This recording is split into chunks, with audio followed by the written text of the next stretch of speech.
મિત્રો, આજે આપણે વેપારી બેંકના ગૌણ કાર્યો અને મધ્યસ્થ બેંકના કાર્યો વિશે આજે આપણે અભ્યાસ કરીશું. પરંતુ એ પહેલાં આપણે જે સમજ્યા હતા કે જે વેપારી બેંકના મુખ્ય કાર્યો એ આપણે યાદ કરી લઈએ. તો વેપારી બેંક એટલે શું? કે એવી સંસ્થા કે જે બેન્કિંગ અંગેના વ્યવહારો કરે છે, એટલે કે દેશમાં રોકાણ વધારવા, પ્રજાની થાપણો સ્વીકારે, જે ગ્રાહકને જરૂર પડે ત્યારે પાછી મળે અને જેમાંથી ચેક, ડ્રાફ્ટ, પે ઓર્ડર વગેરે દ્વારા એ ઉપાડ થઈ શકે છે. તો આપણે એને વેપારી બેંક તરીકે ઓળખી શકીએ છીએ. હવે આપણે જોઈએ કે જે વેપારી બેંકના મુખ્ય કાર્યો. તો વેપારી બેંકના મુખ્ય કાર્યો છે, સૌપ્રથમ છે કે થાપણો સ્વીકારવી, બીજો મુદ્દો છે ધિરાણની સવલતો પૂરી પાડવી, ત્રીજો મુદ્દો ચૂકવણીની ઉપાડની સવલતો પૂરી પાડવી, ચોથો છે શાખ સર્જનની કામગીરી અને પાંચમો છે આંતર બેન્કિંગ વ્યવહાર. આમ જે બેંકના મુખ્ય કાર્યો એ 5 પ્રકારે આપણને જોઈ શકીએ છીએ. હવે આપણે સમજીશું કે જે બેંકના જે ગૌણ કાર્યો. હવે વેપારી બેંકના જે ગૌણ કાર્યો છે એ 2 છે. એટલે કે સૌપ્રથમ છે કે ગ્રાહકના એજન્ટ તરીકે તથા ઉપયોગી સેવાઓ પૂરી પાડવાનું કાર્ય અને બીજું છે બદલાતા સમય સાથે આધુનિક સેવાઓ પૂરી પાડવાનું કાર્ય એ બેંક કરે છે. હવે સૌપ્રથમ આપણે જોઈશું કે ગ્રાહકના એજન્ટ તરીકે તથા ઉપયોગી સેવાઓ પૂરી પાડવાનું કાર્ય. તો બેંક તેના ગ્રાહકોની વિવિધ સેવાઓ પૂરી પાડે છે. બેંકનું મુખ્ય કાર્ય શું છે કે થાપણો છે એ પોતે સ્વીકારે છે અને ધિરાણ આપે છે. પરંતુ એની સામેનું ગૌણ કાર્ય શું છે કે જે તે ગ્રાહકો છે, જે તે વ્યક્તિઓ છે, એને અન્ય સેવાઓ શું કરે છે, બેંક પૂરી પાડે છે. અન્ય સવલતો છે બેંકે આપતી જોવા મળે છે. દાખલા તરીકે એકબીજાથી અજાણ્યા આયાતકારોને અને નિકાસકારોને શાખનું પ્રમાણ આપે છે. ગ્રાહકની કિંમતી વસ્તુઓ જેવી કે દાગીના, મહત્ત્વના ડોક્યુમેન્ટ સાચવવા માટે બેંકો લોકરની સુવિધા ભાડું વસૂલ કરીને પોતાના જે ગ્રાહકો છે એને પૂરી પાડે છે. કે બેંક છે એ ઘણી બધી સવલતો આપે છે ગ્રાહકોને. શા માટે? કે ગ્રાહકો છે એ થાપણો બેંકમાં મૂકે છે અને એ પોતે સાચવી રાખે છે અને એની સામે જે ગ્રાહકો છે એને બેંક શું કરે છે, સવલતો આપે છે. કે અગત્યના ડોક્યુમેન્ટ સાચવવા માટે તેમજ જે દાગીના છે એ બેંક પોતે શું કરે છે, લોકરની સુવિધા પૂરી પાડે છે. પરંતુ એ સુવિધાની સામે કમ્પલસરી બેંક એ ભાડું ગ્રાહકો પાસેથી વસૂલ કરે છે. એટલે કે ધંધામાં કે વ્યક્તિગત સોદામાં ચૂકવણી બાબતે વિશ્વસનીયતા પૂરી પાડવા માટે બેંક ડ્રાફ્ટ એટલે કે પે ઓર્ડરની સુવિધા પણ બેંકે પૂરી પાડે છે. હવે જે બેંકનું છે જે ગૌણ કાર્ય. બીજું કે બદલાતા સમય સાથે આધુનિક સેવાઓ પૂરી પાડવાનું કાર્ય છે. તો બેન્કિંગ કાર્યોમાં સતત નવીનીકરણ થતું રહે છે. એક બેંકના ખાતામાંથી કોઈ અન્ય બેંકના ગ્રાહકોના ખાતામાં મિનિટોમાં નાણાંની ઇલેક્ટ્રોનિક ટ્રાન્સફર જેવી સુવિધાઓ ઉપલબ્ધ કરાઈ છે. એટલે કે આધુનિક ટેકનોલોજીની સાથે બેંક સંકળાયેલી જોવા મળે છે. એટલે કે જ્યારે પણ કોઈ વ્યક્તિ છે એને જ્યારે પણ નાણાંની સગવડ જોઈએ છે ને કોઈ પણ જગ્યાએ હોય છે તો સરળતાથી એ પોતે નાણાં એ મેળવી શકે છે. એવી સુવિધા કોણ આપે છે? બેંક પૂરી પાડે છે જે તે ગ્રાહકોને. એટલે કે જેમાં NEFT એનું ફૂલ ફોર્મ છે નેશનલ ઇલેક્ટ્રોનિક ફંડ ટ્રાન્સફર. આ ખાસ શોર્ટ ક્વેશ્ચનમાં પૂછાય છે કે NEFTનું ફૂલ ફોર્મ શું, RTGSનું ફૂલ ફોર્મ શું, કોર. આ ત્રણેય ફૂલ ફોર્મ છે એ શોર્ટ ક્વેશ્ચનમાં પૂછાય છે. એટલે કે ખૂબ જ મહત્ત્વના ક્વેશ્ચન છે. અને RTGS એટલે કે રિયલ ટાઈમ ગ્રોસ સેટલમેન્ટ.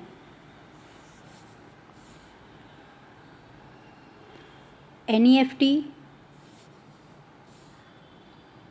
અને RTGS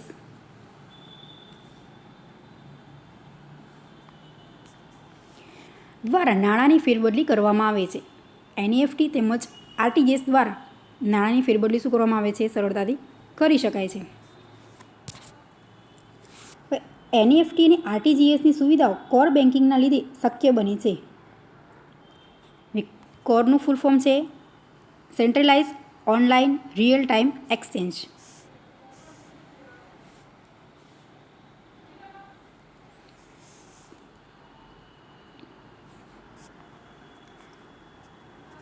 આમ ઇન્ટરનેટ બેન્કિંગ અને મોબાઈલ ફોનના બેન્કિંગ એપ દ્વારા પણ ગ્રાહક પોતાના ખાતામાંથી વિગતો કોમ્પ્યુટર અથવા મોબાઈલ ફોન પર મેળવી શકે છે. કે ઇન્ટરનેટ દ્વારા જે તે બેંકની સગવડો છે અને જે સુવિધાઓ છે એ મોબાઈલમાં જે બેંકની એપ છે એના દ્વારા સરળતાથી કોઈ પણ ગ્રાહક છે એ પોતાના ખાતામાં જે તે વિગતો છે એ મોબાઈલ ફોનમાં પણ સરળતાથી જોઈ શકે છે. અને જે તે વસ્તુની ખરીદી કરવી છે એ પણ સરળતાથી એ કરી શકે છે. એટલે કે બેન્કો ડીમેટ ખાતાની પણ સગવડ પૂરી પાડે છે. ડીમેટ એટલે કે ડીમટીરિયલાઇઝેશન એકાઉન્ટ. હવે આપણે જોઈએ કે જે ભારતમાં વેપારી બેન્કોનું અસ્તિત્વ. તો ભારતમાં વેપારી બેન્કો જાહેર તેમજ ખાનગી માલિકીની જોવા મળે છે. અને જ્યારે આર્થિક પરિવર્તનો પછી ખાનગી ક્ષેત્રમાં આંતરરાષ્ટ્રીય બેન્કોનો પ્રવેશ થયો, એટલે કે ભારતમાં અસંગઠિત નાણાં બજારમાં બેંક જેવા કાર્યો કરતી પેઢી પણ આપણને જોવા મળે છે. અને સાથે સહકારી બેન્કો પણ અસ્તિત્વમાં છે. તો આપણે કહી શકીએ છીએ કે બેંક રિઝર્વ બેંકના બધા જ નિયમો અને ધારાધોરણો લાગુ પડે છે. એટલે કે શિડ્યુલ બેન્કો છે, એમાં છે વેપારી બેન્કો અને બીજું છે સહકારી બેન્કો. તો વેપારી બેન્કો છે એ 4 પ્રકાર છે એના, કે જે જાહેર ક્ષેત્રની વેપારી બેન્કો, બીજું ખાનગી ક્ષેત્રની વેપારી બેન્કો, ત્રીજું છે ભારતમાં કામ કરતી વિદેશી બેન્કો અને ચોથો મુદ્દો છે પ્રાદેશિક ગ્રામીણ બેન્કો. આમ વેપારી બેન્કો છે એને આપણે 4 ભાગ પાડી શકીએ છીએ. હવે આપણે જોઈએ કે જે મધ્યસ્થ બેંક, આપણે વેપારી બેંક વિશે સમજી ગયા. હવે આપણે જોઈએ કે જે મધ્યસ્થ બેંક. મધ્યસ્થ બેંક એટલે શું? તો રિઝર્વ બેંક ઓફ ઇન્ડિયા. એટલે કે આરપી કંટના મતે મધ્યસ્થ બેંક એટલે શું? તો એવી સંસ્થા કે જેને દેશના સામાન્ય હિત માટે અર્થતંત્રમાં નાણાંના જથ્થાના વિતરણ અને સંકોચનની જવાબદારી સોંપવામાં આવી છે. મધ્યસ્થ બેંક શું કરે છે? કે જે નાણાંનો જથ્થો છે એને કેવી રીતે વધારવો અને સંકોચન કરવાની જે જવાબદારી છે એ કોને સોંપવામાં આવી છે? મધ્યસ્થ બેંકને સોંપવામાં આવી છે. હવે મધ્યસ્થ બેંક એટલે કે દેશની સર્વોચ્ચ બેંક. મધ્યસ્થ બેંક એટલે શું આપણે કહી શકીએ? કે જે દેશની સર્વોચ્ચ બેંક, કે જેનું મુખ્ય કાર્ય નાણાં બજાર અને બેન્કિંગ ક્ષેત્રને મદદ કરવાનું છે, તેનું નિયંત્રણ કરવાનું અને તેને પ્રોત્સાહન આપવાનું છે, તેમજ દેશના આર્થિક હિતો માટે નાણાકીય સ્થિરતા જાળવવાનું છે. બેંકનું કાર્ય શું છે? રિઝર્વ બેંકનું એ જરૂરિયાત છે બેન્કિંગ ક્ષેત્રને તો એને મદદ કરવાનું છે. એનું નિયંત્રણ છે, એ નીતિ નિયમો કોણ નક્કી કરે છે? Reserve bank. અને એ અન્ય બેન્કો છે એને પોતે એ નિયમો છે એનું પાલન કરવાનું છે, તેને પ્રોત્સાહન આપવાનું કાર્ય, અને જે દેશનું હિત જળવાઈ રહે એ પ્રમાણેનું કાર્ય મધ્યસ્થ બેંક એ કરે છે. મધ્યસ્થ બેંકની ક્યારે સ્થાપના થઈ? તો 1934ના રિઝર્વ બેંક ઓફ ઇન્ડિયાના ધારા મુજબ આરબીઆઈની સ્થાપના, એટલે કે રિઝર્વ બેંક ઓફ ઇન્ડિયાની સ્થાપના 1 એપ્રિલ 1935માં થઈ. આ શોર્ટ ક્વેશ્ચન પૂછાય કે આરબીઆઈની સ્થાપના ક્યારે થઈ છે? તો 1 એપ્રિલ 1935માં આરબીઆઈની સ્થાપના થઈ છે. એટલે કે ₹5 કરોડના ખાનગી મૂડીરોકાણથી આરબીઆઈની સ્થાપના કરવામાં આવી છે. અને ક્યારે એનું રાષ્ટ્રીયકરણ કરવામાં આવ્યું? આ પણ શોર્ટ ક્વેશ્ચન પૂછાય છે. સ્થાપના આરબીઆઈની ક્યારે થઈ છે અને આરબીઆઈનું રાષ્ટ્રીયકરણ ક્યારે કરવામાં આવ્યું છે? તો આરબીઆઈનું રાષ્ટ્રીયકરણ 1 જાન્યુઆરી 1949માં. 1 જાન્યુઆરી 1949માં આરબીઆઈનું રાષ્ટ્રીયકરણ કરવામાં આવ્યું છે. અને આરબીઆઈ દેશની સર્વોચ્ચ બેંક છે. આરબીઆઈ શું છે? દેશની સર્વોચ્ચ બેંક કહેવામાં આવે છે. હવે આપણે આરબીઆઈના જે કાર્યો જોઈએ. તો આરબીઆઈના 2 કાર્યો છે, એટલે કે રિઝર્વ બેંક ઓફ ઇન્ડિયાના નાણાકીય કાર્યો અને બીજું છે એના બિન નાણાકીય કાર્યો. આરબીઆઈ છે એ નાણાકીય કાર્યો તેમજ બિન નાણાકીય કાર્યો છે એ કરતી જોવા મળે છે. હવે સૌપ્રથમ આપણે જોઈશું કે જે એના જે જવાબદારીઓ, એની નાણાકીય ફરજ કયા કયા કાર્યો છે એના. હવે આપણે જોઈએ કે જે આરબીઆઈના જે કાર્યો છે. તો આરબીઆઈના કાર્યો છે, સૌપ્રથમ છે ચલણ બહાર પાડવાનું કાર્ય છે, બીજું છે સરકારની બેન્કર તરીકેનું કાર્ય છે, આગળ છે કે શાખ નિયમનની કામગીરી કરે છે, અને વિદેશી ઉડ્ડયનની જે જાળવણીનું કાર્ય કરે છે, અને બેન્કોની બેંક અને બેન્કોના અંતિમ સહાયક તરીકેનું જે કામગીરી છે એ પણ શું કરે છે? આરબીઆઈ કરતી જોવા મળે છે. આમ આરબીઆઈ છે એ નાણાકીય કાર્યો છે એના જે 5 જોવા મળે છે. હવે આપણે એને વિસ્તૃતમાં સમજીએ.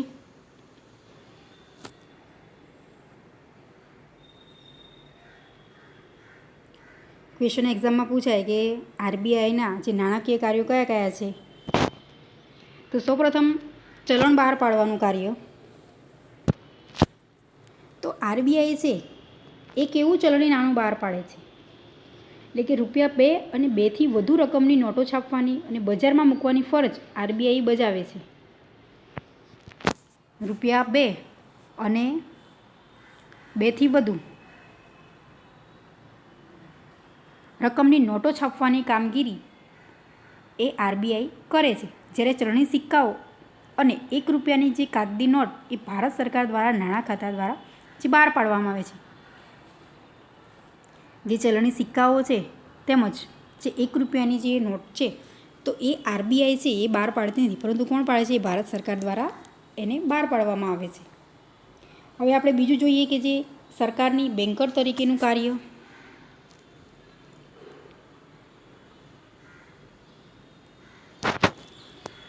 આરબીઆઈ કેન્દ્ર સરકાર અને રાજ્ય સરકારોને બેંક તેમના નાણાકીય એજન્ટ તથા નાણાકીય સલાહકાર તરીકેની ફરજ બજાવે છે.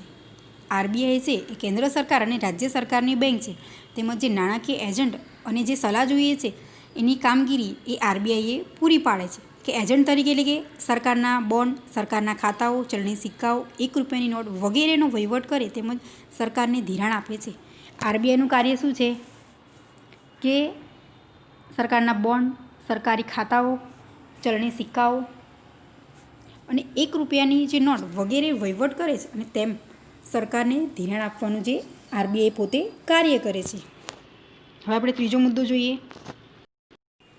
હવે આપણે ત્રીજું જોઈએ કે જે આરબીઆઈ છે એનું નાણાકીય કાર્ય. તો બેન્કોની બેંક અને બેન્કોના અંતિમ સહાયક તરીકેનું જે કાર્ય છે. તો આરબીઆઈ ભારતની બધી શિડ્યુલ બેન્કોની બેંક અને નિયમનકાર છે.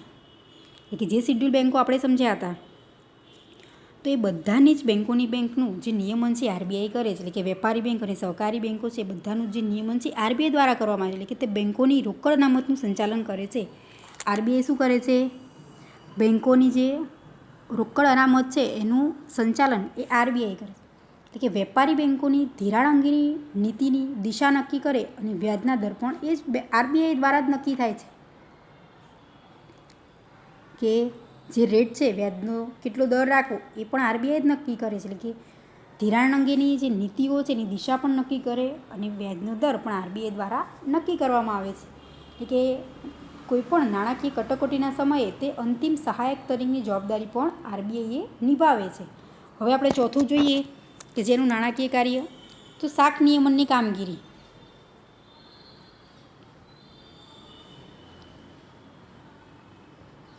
કે નાણાકીય નીતિના વિવિધ સાધનોની મદદ વડે આરબીઆઈ વેપારી બેન્કોને શાખ સર્જનની પ્રવૃત્તિ તથા નાણાંના પુરવઠાનું નિયમન કરે છે.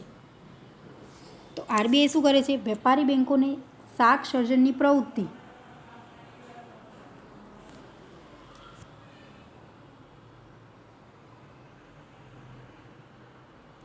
અને નાણાંના પુરવઠાનું નિયમન આરબીઆઈ કરે છે.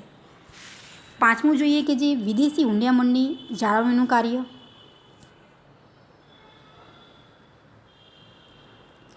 તો હુંડિયામણનો દર કાયદા દ્વારા સ્થિર રાખવામાં આવે ત્યારે આરબીઆઈ હુંડિયામણ દર નક્કી કરે છે.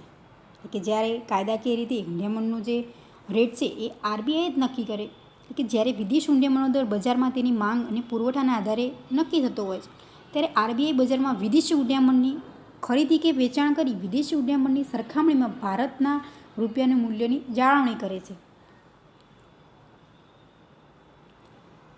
એટલે કે જ્યારે વિદેશી હુંડિયામણનો દર બજારમાં માંગ અને પુરવઠાના આધારે નક્કી થાય છે.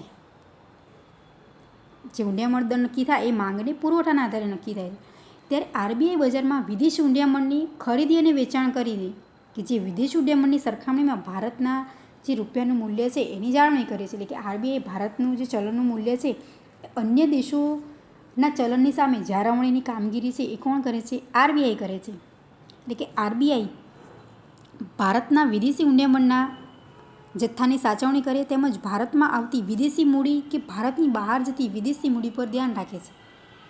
હુંડિયામણનો જે જથ્થો છે એની સાચવણી તો કરે જ છે, પરંતુ ભારતમાં જે તે મૂડી આવે છે તેમજ ભારતમાંથી કઈ મૂડી એ વિદેશમાં જાય છે એ મૂડીનું સંપૂર્ણપણે ધ્યાન એ આરબીઆઈ રાખે છે. આમ આરબીઆઈની જે નાણાકીય જવાબદારી છે, એના જે કાર્યો છે એ ખૂબ જ મહત્ત્વના છે. ચલણ બહાર પાડવાનું એ સરકારની બેન્કર તરીકેનું કાર્ય છે, તેમજ બેન્કોની બેંક અને જે શાખ નિયમનની કામગીરી અને સૌથી મહત્ત્વનું કે જે વિદેશી નિયમનની જાળવણીનું કાર્ય કરે છે. આમ આરબીઆઈનું જે કામ છે, કાર્ય એનું ખૂબ જ મહત્ત્વના છે. એની કામગીરી છે, એની જવાબદારીઓ હવે આપણે જોઈશું કે જે આરબીઆઈના જે નાણાકીય કાર્યો સમજ્યા, તો હવે બિન નાણાકીય કાર્યો કયા છે આરબીઆઈના. હવે આપણે જોઈએ કે જે આરબીઆઈ છે એના બિન નાણાકીય કાર્યો. ક્વેશ્ચન પૂછાય કે આરબીઆઈના જે બિન નાણાકીય કાર્યો છે એ સમજાવો. તો 3 મહત્ત્વના એના બિન નાણાકીય કાર્યો છે કે જે નિયમન અને દેખરેખ રાખવાની કામગીરી, બીજું છે પ્રોત્સાહન કાર્ય અને ત્રીજું છે સમાવેશી વિકાસ માટેના કાર્યો. હવે આપણે સૌપ્રથમ જોઈએ કે જે આરબીઆઈનું છે તો બિન નાણાકીય કાર્ય કયું, તો નિયમન અને દેખરેખની કામગીરી. આપણે જે મહત્ત્વના જે નાણાકીય કાર્યો તો સમજ્યા, બિન નાણાકીય કાર્ય શું છે કે નિયમન કરે છે અને દેખરેખ પણ રાખે છે.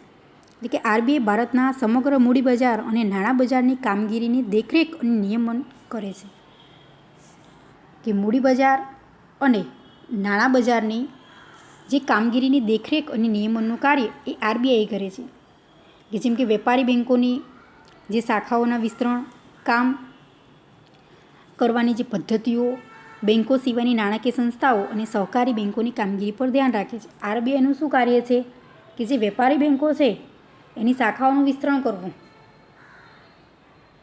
તેમજ એની જે કામ કરવાની પદ્ધતિ અને જે બેન્કો સિવાયની જે નાણાકીય સંસ્થાઓ છે તો એની કામગીરી પર આરબીઆઈ ખૂબ જ ધ્યાન રાખે છે કે કેવી રીતે બેન્કોની શાખાઓ છે એનો વધારો કરવો છે. એ આરબીઆઈએ ખૂબ જ ધ્યાનપૂર્વક એ કાર્ય કરે છે. એ બીજું આપણે જોઈએ કે જે પ્રોત્સાહન કાર્યો.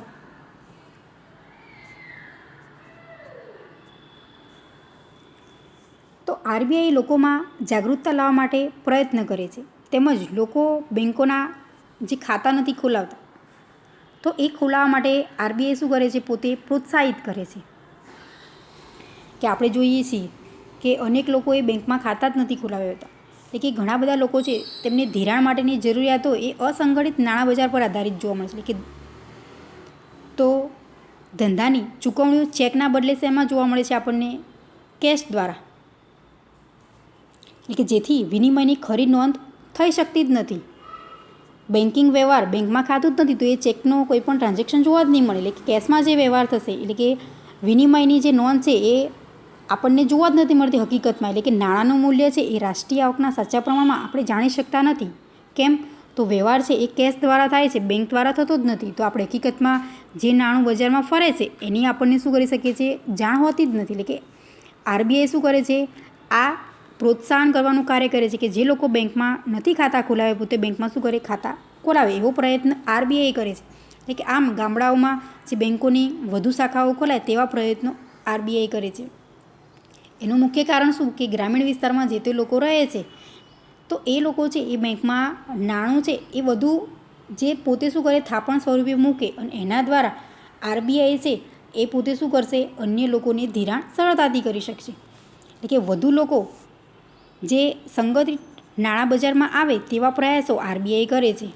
તો આના દ્વારા આપણે જાણી શકીએ છીએ કે હકીકતમાં કેટલું નાણું છે એ અન્ય વ્યક્તિઓ પાસે છે અને જે બેંક પોતે પોતાની પાસે રાખી અને ધિરાણની સગવડ અન્ય વ્યક્તિઓને સરળતાથી આપી શકે. આમ પ્રોત્સાહનનું કાર્ય એ આરબીઆઈ કરે છે. હવે આપણે ત્રીજું જોઈએ કે જે સમાવેશી વિકાસ માટેના જે કાર્યો. તો ભારતમાં આર્થિક ભિન્નતા તથા ગ્રામીણ શહેરી ભિન્નતા વધુ હોવાને કારણે જ્યારે નાણાકીય અથવા તો આર્થિક પરિવર્તન આવે તો દરેક વર્ગના લોકોને લાભ મળવો જોઈએ. એટલે કે ભારતમાં જે આર્થિક ભિન્નતા અને આપણે જોઈ શકીએ છીએ કે જે ગ્રામીણ અને શહેરમાં ભિન્નતા એ વધુ હોય છે. અને આના કારણે નાણાકીય અથવા તો જે પરિવર્તનો આર્થિક જોવા મળે છે એનો લાભ એ દરેક વ્યક્તિ લઈ શકે. એ ગ્રામીણ વિસ્તારમાં રહેનાર હોય અથવા તો શહેરી વિસ્તારમાં, એ દરેક વર્ગનો વ્યક્તિ એ લાભ લઈ શકે એવા હેતુથી જે પરિવર્તન થાય છે એ બેંક પોતે કરતી જોવા મળે છે. એટલે કે ધિરાણ માટેની અગ્રિમતા ધરાવતા ક્ષેત્રો જેવા કે ખેતી, નાના કદના ઉદ્યોગો, સ્વરોજગારી અને પરંપરાગત જે ગૃહ ઉદ્યોગો માટે ધિરાણની વ્યવસ્થા ઊભી કરવી. આરબીઆઈ પોતે શું કરે છે કે જે ધિરાણ માટે મદદરૂપ થાય છે કે ખેતી, નાના કદના ઉદ્યોગો, સ્વરોજગાર અને પરંપરાગત જેવા જે ગૃહ ઉદ્યોગો થાય છે અને એ માટે ધિરાણની જે વ્યવસ્થા એ આરબીઆઈએ ઊભી કરે છે. એટલે કે લોકોમાં બેન્કિંગ અને નાણાં વ્યવસ્થા વિશેની જે જાગૃતતા વધે તે માટે પણ તે પ્રચાર કરે છે. અને આપણે જોઈ શકીએ છીએ કે જે પ્રધાનમંત્રી જનધન યોજનાનું સંચાલન પણ આરબીઆઈ જ કરે છે. પ્રધાનમંત્રી જનધન યોજનાનું સંચાલન પણ આરબીઆઈ કરે છે. એટલે કે બેન્કોના ગ્રાહકોના હિત અને હકની જાળવણી એ આરબીઆઈ કરતી જોવા મળે છે. એટલે કે બેન્કિંગ પ્રવૃત્તિઓના સુધારો થાય અને સંશોધન થઈ શકે એ માટે આરબીઆઈ દરેક પ્રકારના જે નાણાકીય આંકડાઓ છે એ પોતાની વેબસાઇટ ઉપર મૂકે છે કે જેથી દરેક વ્યક્તિ વિનામૂલ્ય એ પ્રાપ્ત કરી શકે છે. એટલે કે આમ આરબીઆઈ નાણાકીય અને બિન નાણાકીય કાર્યો એ કરતી જોવા મળે છે, પરંતુ જે એના નાણાકીય કાર્યો છે એ ખૂબ જ મહત્ત્વના છે અને બિન નાણાકીય કાર્યો પણ આરબીઆઈ કરે જ છે. આમ ક્વેશ્ચન પૂછાય કે એના નાણાકીય કાર્યો અને બિન નાણાકીય કાર્યો સમજાવો. હવે આપણે જે નેક્સ્ટ લેક્ચરમાં સમજીશું કે જે નાણાકીય નીતિ છે